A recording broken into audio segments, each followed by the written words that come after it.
자가 예수님을 만나 그의 눈이 떠지는 장면을 기록하고 있습니다.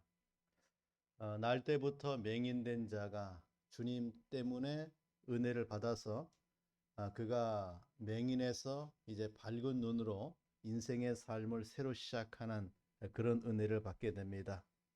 자, 예수께서 행하신 이 표적을 통하여 우리는 두 가지 사항을 유의해 보면서 예수께서 저와 여러분에게 말씀하신 때가 아직 낮음에 라고 하는 말씀의 의미가 무엇인가를 깨닫고 그러한 삶을 살아가는 은혜가 있길 바랍니다. 자, 먼저 우리가 두 가지 사항을 생각해 보아야 되는데, 자, 하나는 이 사건을 통하여 예수님은 자신이 누구신가를 우리에게 보여주고 계십니다. 예수가 누구신가? 자, 이것을 이 사건을 통해서 보여주는데, 먼저 예수께서는 요한복음 8장에서 예수님 자신을 가리켜 자신을 세상의 빛이라고 선언했어요. 나는 세상의 빛이다. 자, 이 말은 세상은 어두움인데 그 어둠 가운데 있는 인생들에게 생명의 빛을 주기 위해서 예수가 이 땅에 오셨다라고 하는 말씀이 돼요. 그래서 요한복음 8장 12절에 보니까 나는 세상의 빛이니 나를 따르는 자는 어둠에 다니지 아니하고 생명의 빛을 얻으리라 라고 말씀해 줍니다. 또 요한복음 9장 5절에도 보면은 내가 세상에 있는 동안에는 세상의 빛이로라 라고 선언하고 있는 주님을 보게 됩니다. 자, 예수께서는 자신이 세상의 빛으로 오셨다는 선언을 하시고 앞을 보지 못하고 빛을 보지 못하며 캄캄한 어두운 인생의 삶을 살던 이 맹인의 눈을 보게 하심으로 예수 자신이 세상의 빛으로 오셨다는 것을 선언한 것을 입증해 주는 그런 사건을 우리에게 보여주고 있습니다. 자, 두 번째는 안식일 문제를 여기에서 주님이 거론하고 이것에 대해서 우리에게 말씀하고 있는 것을 보게 됩니다. 예수께서 바리새인들이나 또 서기관들에 의하여 핍박을 받은 이유 가운데 하나가 안식일을 범한 죄인이라고 하는 사실 때문에 예수를 핍박했어요. 그 다음에 신성모독죄, 예수께서 자신을 하나님이라고 말씀하신 이유로 예수를 핍박하게 되죠. 자, 그런데 예수께서 이 맹인을 고친 날이 안식일이었습니다. 자, 안식일 날 진흙을 이겨서 소경의 눈에 바른 것이 이 바리새인들이나 유대인들이 보기에는 안식일을 범한 일이었고, 또 맹인에게 실로와 못에 가서 씻으라라고 말씀하시므로 맹인된 자에게도 안식일을 범하게 하였다는 것 때문에 자, 바리새인들과의 논란의 제목이 되고 있는 것을 보게 돼요. 자, 이러한 표적을 통하여 예수께서는 주시는 교훈이 있는데 이것이 바로 때가 아직 낮음에 나를 보내신 이의 일을 우리가 하여야 하리라 라고 하는 말씀입니다. 자, 이 말씀을 중심해서 때가 아직 낮음에 라고 하는 제목을 가지고 말씀을 생각해 보고자 합니다. 자, 첫째는 이 사건을 통하여 주시는 가장 큰 은혜가 무엇인가? 그것은 바로 하나님의 하시는 일을 나타내고자 하심을 보게 됩니다. 자, 예수께서 날 때부터 맹인된 사람을 만난 곳은 오늘 1절에 보니까 성전 마당 앞길이었습니다. 자, 그 사람이 성전 마당 앞길에 왜 있었는가? 자, 8절 하반절에 보니까 앉아서 구걸하던 자가 아니냐라고 말씀해 줍니다. 자, 가장 구걸하기 쉬운 곳이 어딘가? 바로 하나님을 예배하기 위해서 성전에 드나드는 사람에게 동정을 구하는 곳이 구걸하는 자가 가장 구걸하기 좋은 곳이에요. 그러니까 날 때부터 맹인된 이 사람은 하루의 일과가 성전 마당에 앉아서 사람들의 구걸을 하는 그런 인생을 우리에게 보여줍니다. 자, 그런데 오늘 1절에 보면은 예수께서 길을 가실 때에 라고 했죠. 성전 마당을 지나가는 예수님을 보게 되죠. 자, 왜 이 길을 걸어갔는가? 자, 요한복음 8장 59절에 보면은 그 이유가 나와요. 59절에 보니까 자, 그들이 돌을 들어 치려 하거늘 예수께서 숨어 성전에서 나가시니라라고 말씀해 줍니다. 자, 예수님은 숨어 성전에서 나가셨다라고 기록하고 있습니다. 그렇다면은 예수께서 성전에서 쫓겨나서 성전 마당을 나가는 길에 이 사람 맹인을 만난 것이 돼요. 그러니까 하나님의 아들 예수가 내 아버지 집에 계셔야 될 그 예수가 사람들, 종교인들에 의하여 성전에서 쫓겨나고 있는 예수를 보게 되고 그 예수가 성전에서 쫓겨나서 그 성전 마당을 나가다가 만난 사람이 바로 이 맹인이라고 하는 사람이 됩니다. 자, 오늘 이러한 맹인을 보고 제자들이 예수님에게 물었습니다. 자, 오늘 2절에 보니까 제자들이 물어 이르되 랍비여 이 사람이 맹인으로 난 것이 누구의 죄로 인함이니까 자기니까 그의 부모니까 라고 질문했습니다. 자, 이것은 유대인들이 공통적으로 갖고 있는 저들의 상식이에요. 사람이 만난 고통의 문제에 대한 그 당시 유대인들이 갖고 있는 통속관념을 잘 나타내고 있는 것입니다. 문둥병에 걸린 자들, 맹인의 삶을 사는 자들, 또 벙어리로 듣지 못하는 인생을 사는 자들, 이것은 다 불치의 병에 대한 것은 바로 죄의 결과, 죄의 천벌로 여기고 있는 시대였다 이래 보시면 돼요. 자, 그래서 제자들은 부모의 죄 때문이냐라고 물었습니다. 그리고 또 묻기를 부모의 죄가 아니면은 자신의 죄 때문에 천벌을 받은 것이냐라고 물었습니다. 자, 이러한 제자들의 물음에 예수님의 대답은 전혀 의외였고 뜻밖이었습니다.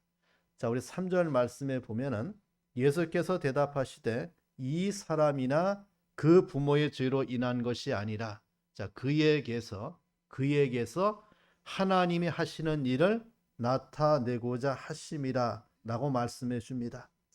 자, 예수님은 말씀하시기를 그가 맹인으로 난 것은 3절 하반절에 보니까 자, 그에게서 누구의 일을 하나님이 하시는 일을 나타내고자 하심이라고 말씀하는 주님을 보게 돼요. 날 때부터 맹인으로 태어난 이유를 주님은 하나님이 하시는 일을 나타내시기 위함이라고 말씀해 줍니다. 다시 말하면 하나님의 영광을 나타내고자 함이라고 하는 주님의 말씀이 돼요. 자, 부모의 죄나 자신의 죄나 또는 저주 때문이 아니고 하나님의 일을 나타내고자 하는 하나님의 영광을 드러내실 목적이 있다라고 우리에게 말씀하고 있는 주님을 보게 돼요. 놀랍죠? 우리는 죄 때문이다. 그 죄의 천벌을 받고 있다 생각하는데 우리 주님이 그 병을 진단할 때 그 병을 통해서 누가 하나님이 하시는 일이 나타나고 하나님의 영광이 드러날 것이라고 말씀하고 있는 주님을 보게 돼요. 자, 똑같은 말씀들이 요한복음 11장에도 하고 있는 주님을 보게 되죠. 자, 11장에는 그 유명한 나사로가 병들어 죽게 되는 내용이 나옵니다. 예수님의 친구예요. 자, 이러한 소식을 접한 주님이 하신 말씀이 무엇입니까? 이 병은 죽을 병이 아니라 하나님의 영광을 드러내기 위한 병이라고 했어요. 여러분, 나사로의 병은 죽을 병이에요. 그죠? 그리고 그 병 때문에 나사로는 죽었습니다. 자, 그 병은 나사로에게는 큰 고통의 병이었고 그를 죽음으로 몰고 가는 병이었어요. 자, 병 앞에 아무것도 할 수 없는 자신의 무능, 그리고 병이 가져오고 있는 고통스러운 절망의 병을 누가 지금 갖고 있습니까? 나사로가 받은 거예요. 근데 주님은 그 병을 가리켜 말씀하기를 죽을 병이 아니라 하나님의 영광을 드러낼 병이라고 말씀하셨다는 것입니다. 자, 하나님께서 병든 인생을 통하여 우리에게 무엇을 교훈해 줍니까? 그 사건을 통하여 예수 자신이 생명의 주요, 부활의 주님을 우리에게 말씀해 주고 있는 사건을 보여줘요. 자, 그 고통의 인생을 통하여 하나님은 사람에게 하나님의 영광을 나타내는 도구로 사용하실 사실을 염두에 두고 있다라고 하는 말씀이 됩니다. 자, 우리에게 이 세상의 인생의 삶을 살다가 여러 가지 경우의 일을 만나요. 오늘 본문의 말씀과 같이 날 때부터 불구의 몸을 가지고 이 땅을 살아가고 있는 불쌍한 인생들이 있고, 또 어떤 재난 때문에 나에게 이런 불행한 일이 벌어지는 그런 사건을 만나게 돼요. 슬픔과 고통의 삶, 실망과 상실, 더구나 죽음도 여러분 무의미한 것이 결코 아님을 말씀해 줍니다. 자, 그런 고통 속에 누가 역사하시는? 하나님이 어떻게 개입하시고 무슨 일을 나타나고 있는가를 보여주는 사건을 본문에서 우리에게 말씀해 줍니다. 자, 하나님께서는 날 때부터 맹인된 이 사람을 통하여 그의 아들이신 예수 그리스도께서 누구임을, 세상의 빛으로 이 땅에 오신 빛의 표적을 나타내기 원하고 있던 사실을 말씀해 주고 있는 거예요. 예수가 누구라? 이 세상에 빛을 주기 위해서, 생명의 빛을 주기 위해서 이 땅에 오신 자임을 우리에게 보여주기 위하여 이 맹인의 사건을 통해서 하나님의 하시는 일을 저에게 나타내고 있다라고 말씀하시는 주님을 보게 됩니다. 여러분, 반드시 어떤 고난 속에는 하나님의 뜻이 들어있어요. 이것을 발견하는 자, 거기에 새로운 광명의 삶을 살아요. 이것을 운명으로 돌리고 그냥 저주의 결과로 돌리고 천벌의 결과로 돌리면 늘 암울 속에 살아가요. 반드시 내 인생의 삶에 어떤 고난, 내 인생의 삶, 어둠의 인생의 삶에 거기에 하나님의 뜻이 있다. 고난을 당하는 사람은 그 고난을 통하여 할 일이 있다. 주님이 어떤 분인가를 깨달을 수 있는 그런 기회를 얻게 됨을 이 말씀을 통해서 우리에게 하고 있는 것을 보게 됩니다. 여러분, 4절 말씀을 보면, 하반절을 보면은, 자, 밤이 오리니 그때는 아무도 일할 수 없느니라 라고 했습니다. 자, 누구에게나 밤이 와요. 하루가 지나고 낮에 해가 저물면 황혼이 깔리고 밤이 옵니다. 마찬가지로 인생의 삶을 살다 보면은 이 지구가 태양 주위를 공전하고 또 하루에 한 번 자전함을 통해서 낮과 밤이 거듭되듯이 인생의 밤이라고 하는 좌절이 오고 실패가 오고 절망이 오고 고난을 겪게 돼요. 죽음의 밤, 누구에게나 찾아옵니다. 그때는 우리가 아무것도 할 수가 없죠. 자, 이 맹인의 경우 그 인생 자체가 날 때부터 절망의 밤이었어요. 그런데 그 맹인 앞에서 예수께서 하시는 말씀이 무엇입니까? 5절을 다시 보면은 나는 세상의 빛이로다 라고 말씀하시는 주님을 보게 돼요. 여러분, 빛이 어두움에 쫓기는 법이 없어요. 아무리 칠흑 같은 어두운 방 안이라도 단 한 자루의 촛불을 켜놓으면 어둠은 물러갑니다. 왜요? 빛이 어둠보다 강하기 때문에 그래요. 그래서 주님은 나는 세상의 빛이라고 하는 주님의 선언 속에 우리는 생명의 빛 대신 주님을 발견하게 됩니다.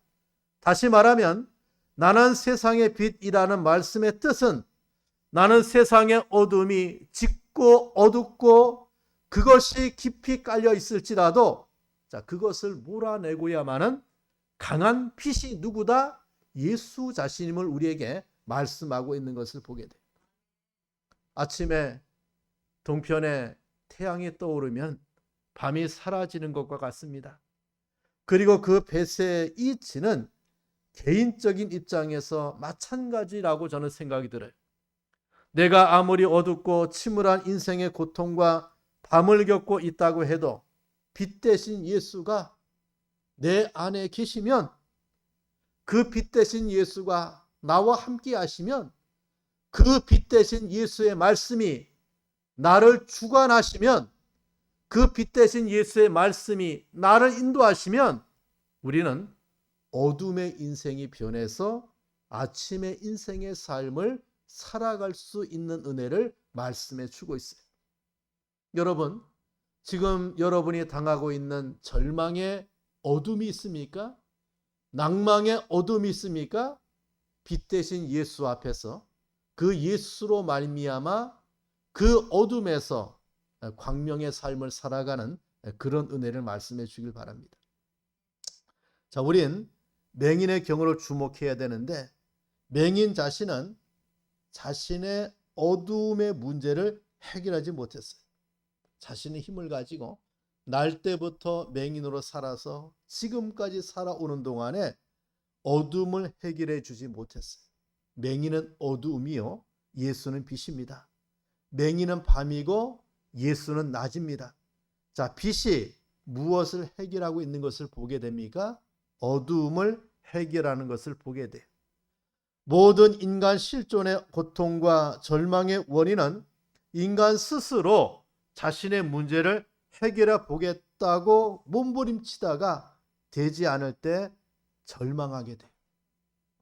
즉 다시 말해 내 힘과 능력 가지고 나의 죄의 어둠의 문제, 내가 당하는 절망의 어둠의 문제를 우리는 해결할 수 없는 그런 존재임을 말씀해 줘요. 바울의 경우에도 똑같은 말씀을 저와 여러분이 하고 있죠. 바울 자신에게 있는 가시가 있다라고 했어요. 가시.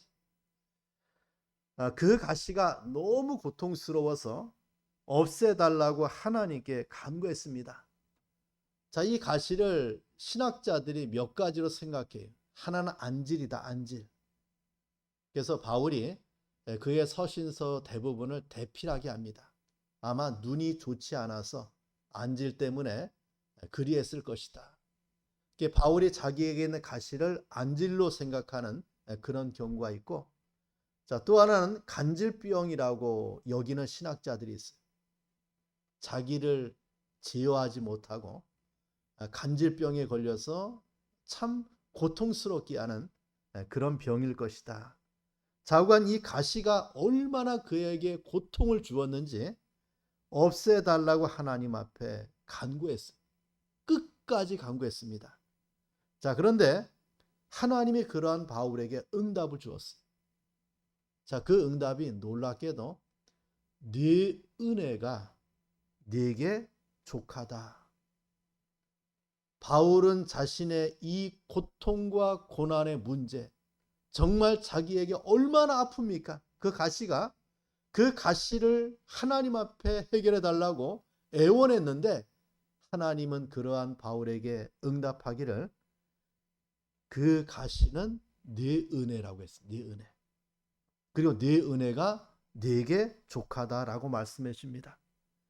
자, 왜 하나님이 그러한 바울에게 가시를 주었을까요?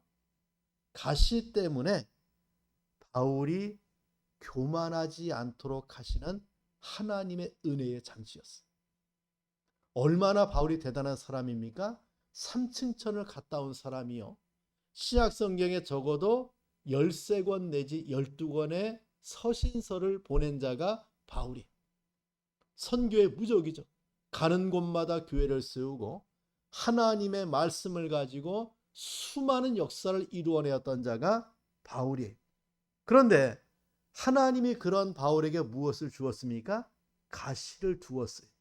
이것이 너의 은혜라고 했습니다. 가시 때문에 내가 교만하지 않도록 하나님이 이렇게 가시라고 하는 은혜를 바울에게 주고 있는 하나님을 보게 돼요. 바울은 고백하고요. 그 가시 때문에 하나님의 능력이 자기에게 머물러 있음을 깨닫게 돼요. 이 가시 때문에 하나님의 능력이 내 속에 머물고 내가 하나님의 능력에 사로잡혀 살아가고 있구나. 이것을 깨닫게 됩니다. 여러분, 이렇게 우리에게 있는 고난, 가시, 아픔, 고통, 슬픔 이것이 있습니까? 날 때부터 맹인된 자처럼 또는 바울처럼 육체에 가시가 있습니까? 주님이 말씀해요. 하나님의 하시는 일을 나타내고자 하심임을 깨우치는 은혜가 있길 바라요. 이거를 통하여 하나님이 일을 하시기 위해서, 하나님이 하시는 일을 나타내기 위해서, 예수가 어떤 분인가를 깨닫게 하기 위해서 하나님이 나에게 이러한 가시를 주었고 이러한 아픔을 주었고 이런 고난을 경험하게 했구나. 이것을 깨닫는 은혜가 있길 바랍니다. 자, 두 번째는 지금은 일할 때임을 말씀하고 있는 것을 보게 됩니다. 자, 우리 4절 말씀 봅시다. 때가 아직 낮음에 나를 보내신 이의 일을 우리가 하여야 하리라. 밤이 오리니 그때는 아무도 일할 수 없느니라고 했습니다. 자, 예수께서는 때가 아직 낮이라고 했어요. 자, 그렇다면 이 말씀은 지금은 일할 때라고 하는 말, 일할 때. 자, 우리에게 때가 아직 낮이, 일할 때라고 하는 말입니다. 어떤 일을 할 때를 말합니까? 주님은 말씀합니다. 나를 보내신 이의 일을 우리가 하여야 하리라 라고 말씀해 줍니다. 자, 나를 보내신 이, 예수께서는 하나님의 보냄을 받아 이 세상에 오셨습니다. 어두운 세상에 빛으로 오셨어요. 그래 빛 대신 예수께서 어두움에 묶여있던 한 맹인의 눈을 열어주심으로 그에게 일할 수 있는 때를 주었어요. 일할 수 있는 때, 낮의 때를 주었습니다. 우리도 마찬가지입니다. 어둠의 인생을 살던 자들입니다. 세상과 죄악을 위하여 인생을 허비하던 자들입니다. 무의미한 것들을 위하여 삶을 살던 자들이, 그러한 우리를 예수께서 눈을 열어주었어요. 영의 눈을 열어주었습니다. 낮의 인생을 살아가게 했습니다. 일할 수 있는 낮의 생애를 주었습니다. 일할 수 있는 이 은혜가 예수로 말미암아 저와 여러분에게 임했는데 이것을 뭐라고 말씀합니까? 나를 보내신 이의 일을 행하는 예수로 말미암아 저와 여러분이 얻은 거예요. 여러분, 우리를 불러주시고 우리의 영의 눈을 열어서 일할 수 있는 때를 주신 하나님께 감사하고 그 일을 감당하는 자가 되길 바라요. 여러분, 요즘이야 겨울에도 일을 하죠.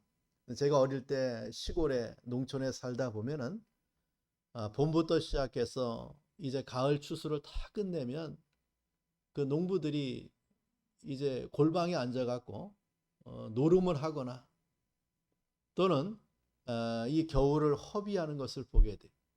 왜냐하면 일할 때를 지냈기 때문에 그렇죠.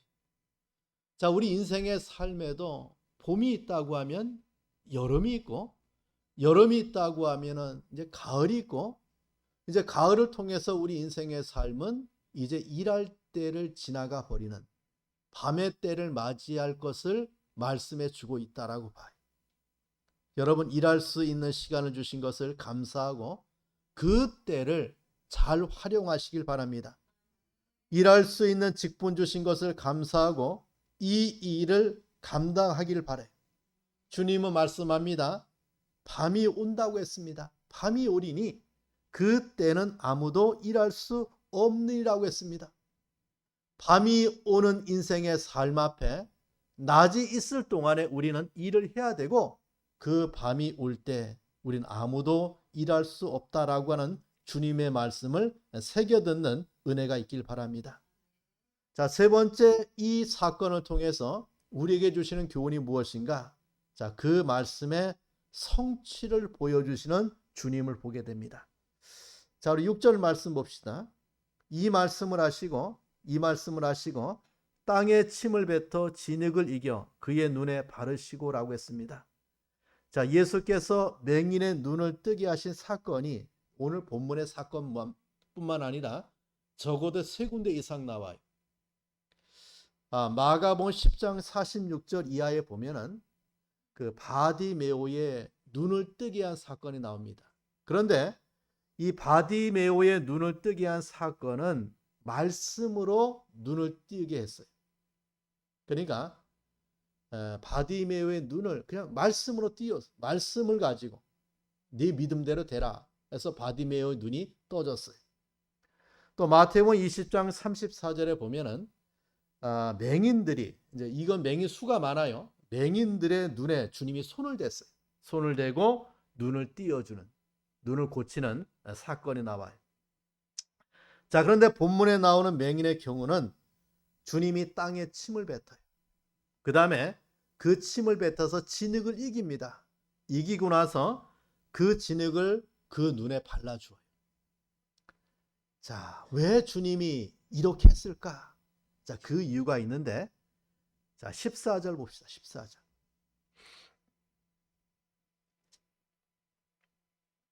자, 읽어봐요. 시작.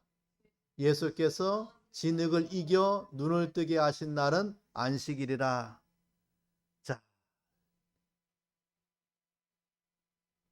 땅에 주님이 침을 뱉고, 자, 진흙을 이겨서 그 맹인의 눈에 진흙을 바른 이 일은 안식일에 해서는 안 되는 일이에요. 해서는 안 되는 일. 자, 이렇게 주님이 굳이 왜 이런 행동을 하셨는가? 바로 그것은 유대인들의 잘못된 안식일의 개념을 바꿔주시고자 함임을 우리에게 말씀해 줍니다. 자, 주님이 이 땅에 왜 왔죠? 하나님의 일을 행하기 위해서 왔어요. 하나님의 일이 무엇입니까? 어둠의 인생에 생명의 빛을 주기 위해서 이 땅에 오셨어요.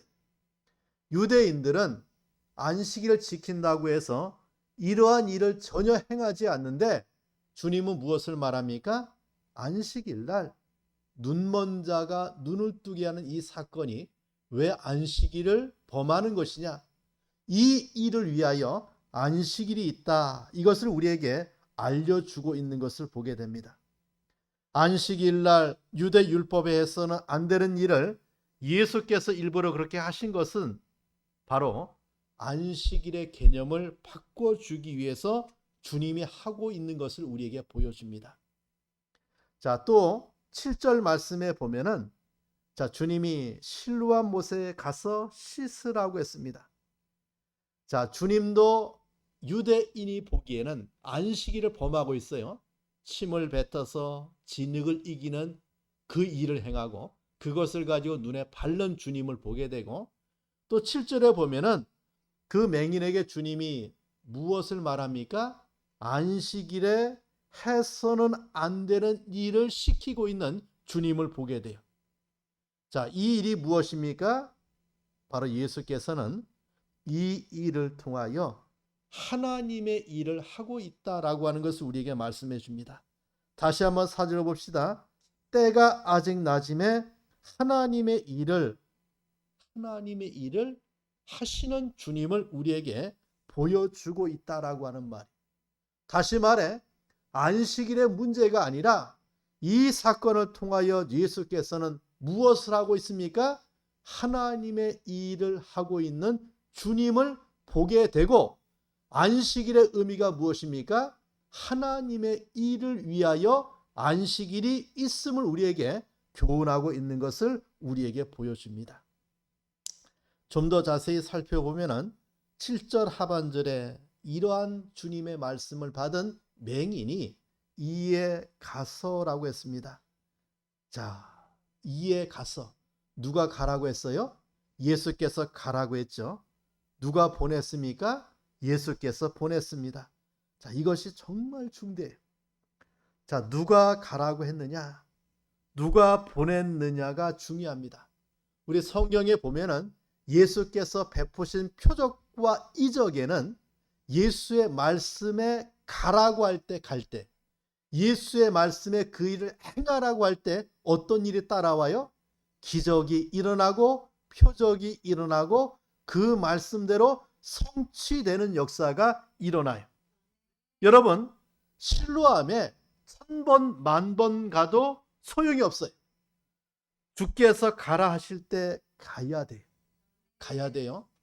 내가 동서남북을 돌아다닌다고 해서 문제가 해결되는 것이 아니라 아무리 두 손이 마르고 닳도록 빈다고 문제가 해결되는 것이 아니라 누가 말씀해?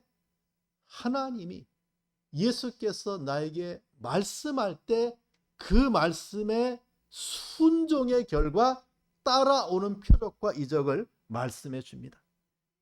자, 주님이 가라고 했어요. 어디로 가라고 했습니까? 실로암으로 가라. 근데 놀랍게도 실로암이라고 하는 말의 뜻이 뭡니까? 보냄을 받았다, 그 뜻이. 보냄을 받았다. 실로암에 보냄을 받은 거예요. 그리고 씻었습니다. 여러분, 실로암 연못물이 눈을 고치는 안약이 있는 것이 아니죠. 단순한 물에 불과해요. 그러나 보내시는 분의 명령에 순종하고 믿을 때 놀라운 기적과 역사가 일어나고 있는 것을 우리에게 보여줍니다. 여러분, 무엇이 믿음입니까? 무엇이 우리에게 믿음의 역사가 일어납니까? 주님이 하라는 대로 믿고 순종하는 것에 믿음의 역사가 일어나요. 가기가 어려워도 가는 것, 씻기가 어려워도 씻는 것, 그것이 바로 순종이고 복종입니다. 순종하고 믿는 사람은 문제가 해결돼요. 여러분 봅시다. 하나님이 주 예수를 믿으라고 명해요. 그것을 믿는 자가 있고 순종하지 않는 자가 있죠. 믿는 자에게 어떤 역사가 따라와요? 나에게 거듭남의 역사, 구원의 역사, 새 생명의 역사가 일어나요. 그런데 그 말씀을 무시하고 믿지 않으면 그 사람에게는 그런 역사가 절대로 일어나지 않죠. 여러분, 우리도 씻어야 됩니다. 죄로 물든 내 생활을 씻어야 돼요. 내 허물, 내 잘못을 씻어야 돼요. 무엇으로 씻어야 됩니까? 요한계시록 7장 14절에 보니까 환난 가운데 승리하고 나오는 큰 무리가 있는데 흰옷을 다 입고 있어요. 자, 그래서 그들이 누구냐고 물었을 때 그 대답이 이러합니다. 어린 양의 피에 그 옷을 씻어 희게 한 사람들이라고 말씀해 줍니다. 여러분, 우리가 어디로 가야 됩니까? 주님의 십자가의 피로 가야 돼. 그 피가 우리를 깨끗하게 하고 씻어 휘어지게 합니다. 우리 승리한 그리스도인들이 그 주님의 십자가의 피에 내 씻김의 은혜를 당할 때 우리는 거룩한 자, 깨끗한 자, 이러한 삶을 살아갈 수가 있어요. 어린 양 예수를 믿고 그가 흘리신 십자가의 피를 믿으면 그 어떤 죄와 어떤 잘못도 흰눈처럼 용서받고 사함을 받아요. 이사야 1장에 말합니다. 너희 죄가 주홍 같을지라도 먹보다 더 검을지라도 흰눈처럼 양털보다 더 희게 되리라고 말씀해 줍니다. 어린 양의 피로 우리의 죄가 씻김을 받아요. 그래서 성경은 우리에게 어디로 가라고 합니까? 십자가로 가라고 합니다. 그 십자가의 보혈을 믿으라고 합니다. 그 보혈이 우리를 희게 하고 깨끗하게 하고 거룩하게 하기에 그 예수 십자가 그 피의 권세를 통하여 이런 은혜를 받고 살아갈 수 있음을 말씀해 주고 있습니다. 자, 이 맹인은 십자가 주님의 은혜를 통해서 실로암으로 갔고 그는 그 물에 자기의 눈을 씻음을 통해서 어떤 자가 되었습니까? 맹인에서 이제 밝은 눈의 인생의 삶을 살았어요. 그런데 놀랍게도 이 사람이 어디로 왔습니까? 주님께로 다시 돌아오고 있는 사람을 보게 돼요. 자, 주님은 말합니다. 실로암 못에 가서 씻고 눈을 뜨게 되거든 다시 오라. 이런 말씀이 없었어요. 근데 그는 어떤 은혜를 받았습니까? 자기 눈이 띄어진 것에 대해서 감사해서 누구에게로 돌아옵니까? 주님에게로 돌아오는 이 사람을 보게 됩니다. 여러분, 우리가 주님을 떠나면 죽어요. 이런 예수는 우리의 생명 자체이기 때문에 그렇습니다. 주님은 자주자주 특별히 요한복음에 말씀해줘요. 나는 곧 생명이요 길이요 진리요 생명이라고 했고, 요한복음 15장 5절에 보면 나는 포도나무에 너희는 가지니 저가 내 안에 있으면 이 사람은 과실을 많이 맺나니 나를 떠나서는 너희가 아무것도 할 수 없음이라 라고 말씀해 줍니다. 예수 떠나면 영혼도 죽고 육신도 죽어요. 그게 떠날 수 없다라고 하는 말이. 자, 주님 앞에 다시 온 이 사람, 그는 밝은 눈으로 예수에게 왔고, 그리고 어떤 자의 길을 걸어갑니까? 예수라 하는 그 사람이 나의 눈을 띄어 주었다라고 하는 이 사실을 증언하는 길을 걸어가는 이 사람을 우리에게 보여줍니다. 어떤 자의 길을 걸어갑니까? 때는 아직 낮임에라고 하는 낮의 삶을 살아가고 있는 이 사람을 우리에게 보여줘요. 나중에 이 사람이 자기가 눈뜬 사건에 대해서 증언함을 통해서 출교를 당해. 유대 사회에서 그럼에도 누구를? 예수를 증언하고 예수를 위해 인생의 삶을 살아가는, 무슨 삶을 삽니까? 낮의 인생의 삶을 살아가는 이 사람을 우리에게 보여줍니다. 우리 사랑하는 성도 여러분, 자, 우리도 날 때부터 맹인이었어요. 영적인 맹인이었어요.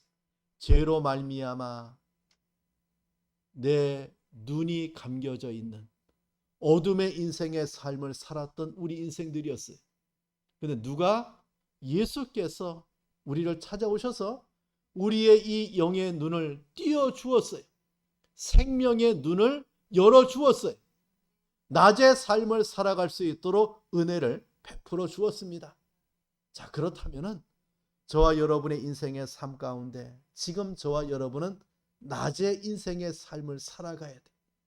이 때를 놓쳐서는 안 돼.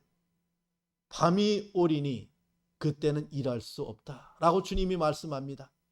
밤이 올 때에 후회하지 마시고 낮의 인생의 삶, 아직 때가 낮임에 이때 내가 나의 눈을 띄어주신 주님의 영광을 위하여, 하나님의 선한 일을 위하여 쓰임받는 삶을 살아가다가 우리가 주님의 은혜 가운데 밤을 맞이하는 그런 성도가 되기를 간절히 축원합니다. 자, 기도하겠습니다. 오늘 받은 말씀을 붙들고 기도합니다. 자, 우리가 때가 아직 낮음에 라고 했어요. 아직 낮입니다. 일할 때 아직 우리가 하나님의 영광을 위해 살아가야 될 그런 때를 우리에게 주었습니다. 자, 이러한 일들을 우리가 감당하며 살아갈 수 있도록 위해서 다 함께 통성으로 기도하겠습니다. 하나님 아버지 감사합니다. 주연의 가운데 이 시간에 말씀을 통하여 인도하시고 역사하시는 주님의 은혜를 체험하게 하심에 감사합니다. 날 때부터 맹인된 내 인생이 생명의 빛 되신 예수님을 통하여 우리가 이러한 낮의 길을 걸어가고 생명의 길을 걸어가고 밝은 인생의 삶을 살아갈 수 있도록 은혜 주신 것을 감사합니다. 하나님, 때가 아직 낮음에 이 때를 허비하거나 낭비하지 아니하고 주님의 영광을 위하여 살아가는 성도들이 될 수 있도록 은혜를 주님이 베풀어 주시옵소서. 하나님 아버지 감사합니다. 때가 아직 낮음에 우리에게 일할 수 있는 시간들과 여건들을 주신 것을 감사합니다. 영의 눈을 열어 주어서 낮의 인생의 길을 걸어갈 수 있도록 은혜 주신 것을 감사합니다. 주님의 교회를 통하여 하나님의 일을 감당할 수 있도록 은혜 주신 것을 감사합니다. 이 때를 놓치지 말고 하나님 앞에 쓰임받는 주의 일을 감당하는 우리 성도들이 될 수 있도록 은혜를 베풀어 주시옵소서. 예수님의 이름으로 기도합니다. 아멘.